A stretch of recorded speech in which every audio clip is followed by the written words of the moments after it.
Pour la première fois, père et fils chanteront ensemble sur scène, pour une tournée de plusieurs mois à travers la France. Jacques et Thomas Dutronc ont évidemment prévu des répétitions et les n'est pas toujours tendre.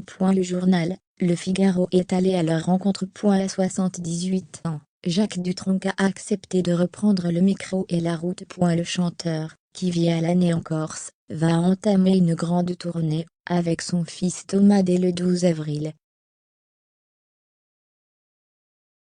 Avant que le public ne découvre le duo sur scène, père et fils se préparent activement.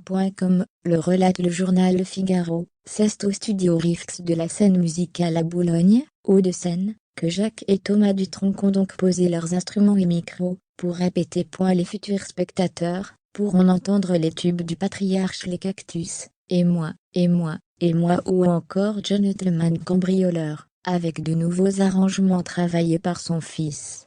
Ce dernier glissera aussi quelques-uns de ses propres titres dans la setlist. Lors des répétitions, Jacques n'hésite pas à dire ce qu'il aime ou pas, ce qui lui semble raté, ou ce qui doit être modifié, quitte à ne pas toujours être tendre avec Thomas.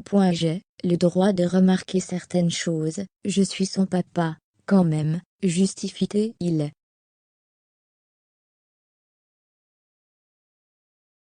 Ainsi, alors que le spectacle aura droit à un passage acoustique au cours duquel les spectateurs pourront entendre en intégralité Gentleman Cambrioleur, Jacques n'a pas caché sa désapprobation face au choix de son fils. Je croyais qu'on n'en ferait qu'un petit bout, il est gonflé celui-là, lâcheté-il avant d'enchaîner sur une autre remontrance. La fille du Père Noël, il faut aérer, pas enchaîner tous les couplets tout le temps, c'est trop. Je te donne mon avis, après tu fais comme tu veux. Autre coup de griffe du père contre le fils, le choix de garder l'opportuniste. J'en peux plus de cette chanson, tacle Jacques.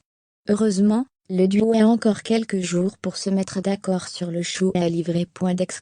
Cette tournée, qui passera notamment pour 2 soirs complets au Casino de Paris, les 14 et 15 avril, embarquera aussi plusieurs musiciens, comme Fred Chapelier et Rocky Gresset, et des nouveaux, comme Maxime Zampiri et Julien Herné.